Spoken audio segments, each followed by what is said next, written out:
I was looking for a beautiful print of a loon to go over my mantle. And so I went on the internet, just did a search for prints, and up pops this, of all the prints, this splendid print by this guy named Rex Brasher. And it was affordable, and I bought it. And I thought I was the cat that ate the canary, and I get my print, and I get it framed, and I bring it in, and I say to Carrie Chevette, Carrie, look at what I found. This incredible this print by this man, Rex Brasher. His story is unbelievable. Well, little did I realize when Carrie came here, she saw the Brasher show at the Kent Library and had already started collecting his prints and had read Milton Brasher's book. So she's like, yeah. So Carrie and I have been really, really high on Rex, and so it was pretty much a no-brainer to do a cover story of Sanctuary celebrating him. And of course, his roots are in Dover, New York, just over the state line. But we feel he belongs to us in Connecticut as well. Why was Rex so incredibly obsessed with birds? And it has to do with his father. His father was an amateur ornithologist and a resident of New York City who was fascinated by Audubon's work. And the family story is that he had made an appointment to go see the great man when Audubon was in New York, and took a trip, which entailed quite a bit of aggravation in those days, to get, this was 1840s, to get to where Audubon was staying. When he reached Audubon's residence, he knocked on the door, and the servant answered, and he said, well, I have an appointment. And the servant said, the great man is not seeing anybody. And so he said, but I have an appointment. Why don't you ask? Because here's the sheet, here's the invitation. I have an appointment. And he looked, and the servant turned, asked something, and Audubon said, no, I'm too busy. And through the doorway, Rex's father could see a dead bird hanging by a string and Audubon at his easel painting the bird. And the door shut in his face, and his trip was to no avail. Now, the feeling in the family was that this snub irritated his father, but it angered Rex. And Rex resolved that he, when he grew up, was going to paint birds better than Audubon, and he was going to paint more of them. And he was going to paint every bird in North America, not a dead bird hanging from the ceiling, but a live bird in its natural habitat. And his life was consumed by that desire and fulfillment of that desire until his death, really. His father died, his father was an avid sportsman, and they went into Jamaica Bay, the area around New York City. They studied birds. They actually shot birds. If you've ever been to the FDR estate, you know that he shot birds and stuffed them, and so did Theodore Roosevelt. It was kind of the thing you did. You shot the bird, you stuffed it, and you kept a collection. Eventually, even after his father died when Rex was in his early teens, he continued that practice until his mother told him that there were absolutely no more birds to be allowed in his room because they were taking over the house. And eventually Rex decided that it was not the right thing to kill them and stuff them, but rather to try to capture them living by painting them, drawing them and painting them. At one point he was hiking in, I think it might have been Georgia, and it turned out that he was in the presence of Colonel Albert B. Breckinridge of the Confederate military, who was lonely, and took him back to his rather large house, and said, you know, I only put the gun on you because I wanted somebody to talk to. And he spent several weeks there, and this man showed him where to find the ivory-billed woodpecker, which even then was very rare. And Rex was able to observe a pair of them at that point. Interspersed, what he would do would be to sketch and take copious field notes, and he had acute powers of observation. So he would write, you know, notes to himself about the colors. He'd write notes about the habitat, and sketch, make field notes, and then he would send them back to Brooklyn.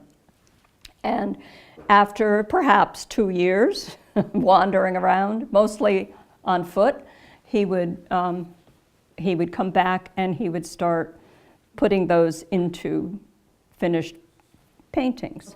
He actually made quite a good, not a good, but an adequate living playing the horses. That's how he supported himself in general.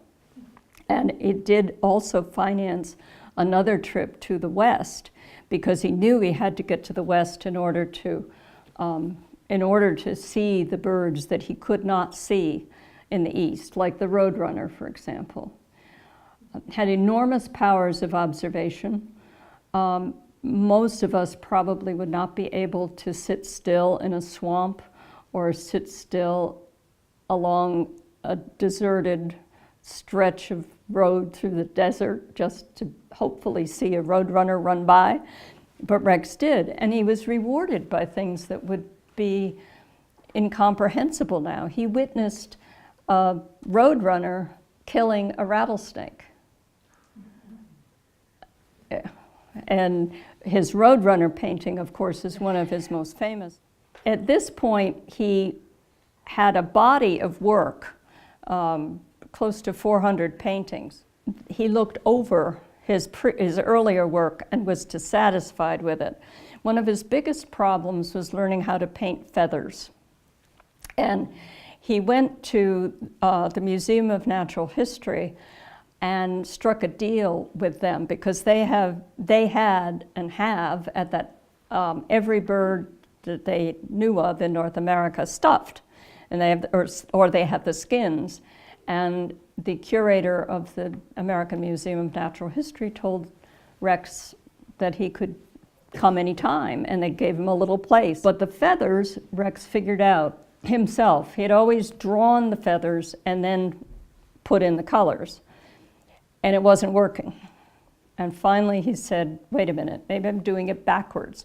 So he started with the washes of colors and then the feathers, and it worked. And he said, aha. However, he then looked at his 400 paintings, decided they weren't any good, and destroyed them all. His half-niece, Marie, was his staunch supporter, and actually his supporter in monetarily for many years while he was struggling. He had a lot of the people that he had known before really thought he was crazy. And he reached a very low point when the head of the Audubon Society, Roger Torrey Peterson, offered him a job to do the birds of North Carolina. And that was what allowed Rex to come to this neck of the woods, because he got $700 for it. And he and Marie had decided that he needed to get out of New York City. There was too much bustle, too many interruptions. It wasn't working for him. Excuse me. And so he wanted a place to come. And they found an advertisement for a farm, which supposedly was in Kent, but is really in New York State, just to be clear. And Rex came up, took a tour. The man wanted $1,000 for it. Rex said, I'll give you 700. The man said, done. And that was the end of it. And so he came to Chickadee Valley. Now he's in Kent, and he has a chance to paint, and he eventually finishes all 174 watercolors. This incredible, amazing, incomprehensible work was done.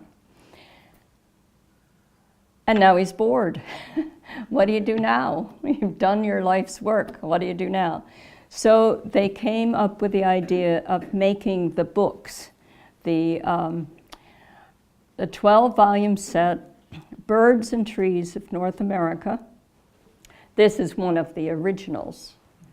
I call them original prints, done by Rex, and he had the Meriden Gravure Company do the prints, but they weren't just black and white, they had shades of gray. And then he hired local people to do backgrounds, but he did the birds. And I understand that it was done by masking and essentially doing very intricate stencil cutouts of each of the prints, and then hand coloring each one using an airbrush. Incredibly meticulous and hard work. And the total number is about 90,000. The other thing about Rex is he traveled around the country and had all these adventures up until he was 40. No, he wasn't,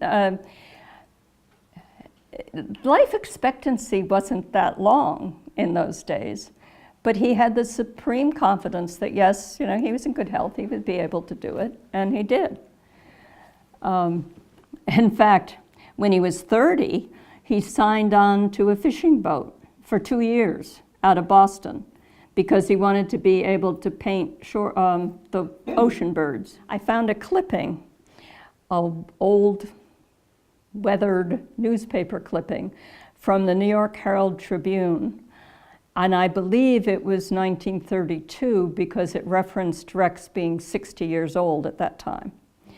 And it talked about how he had originally planned to do 500 sets. And then sanity prevailed, and he realized that that was just unrealistic, and they cut it down to 100. And according to this article, they had 95 subscribers, but then came the crash of 1929, and 60 of them backed out. But then eventually they were able to get enough so that they had 75. And that's according to the article how many they made. We don't know how many were made, nor do we know where they all are. The intact ones are mostly in university libraries. Others have been broken up, and prints like that are available for sale on the internet. There's some reputable dealers. I should explain that. The RBA was started, as we said, about 10 years ago. And we commissioned these digital copies of the original paintings that are at the Dodd Center in protective storage and have been since 1988.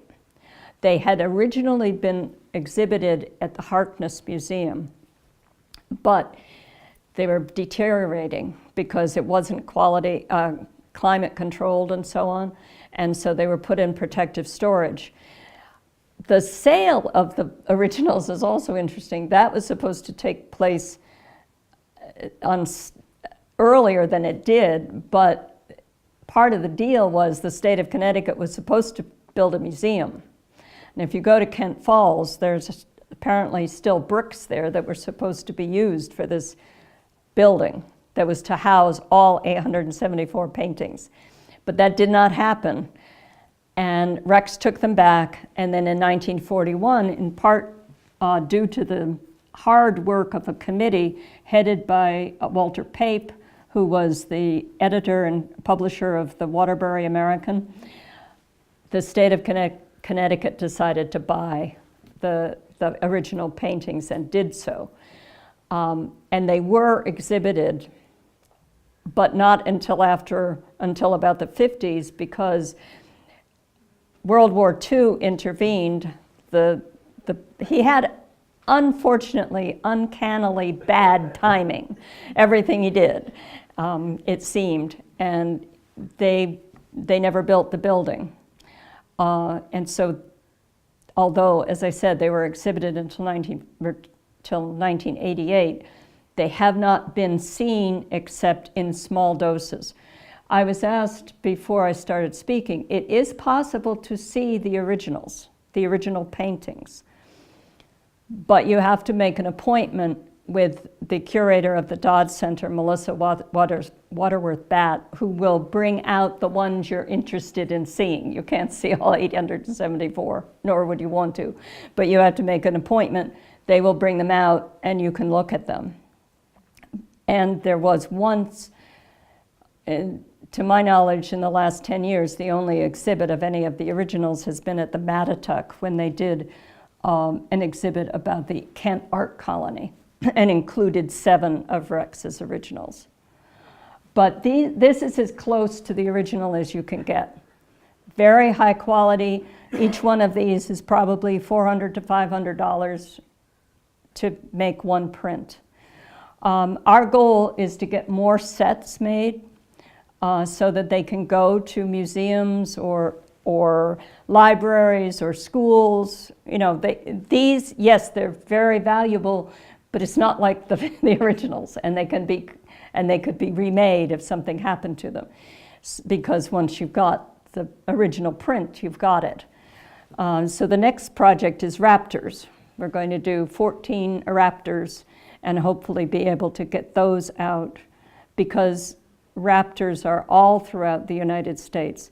And although the state of Connecticut is due the greatest praise in the world for having preserved the paintings, Rex's art really belongs to the whole country and should be available everywhere, not just here.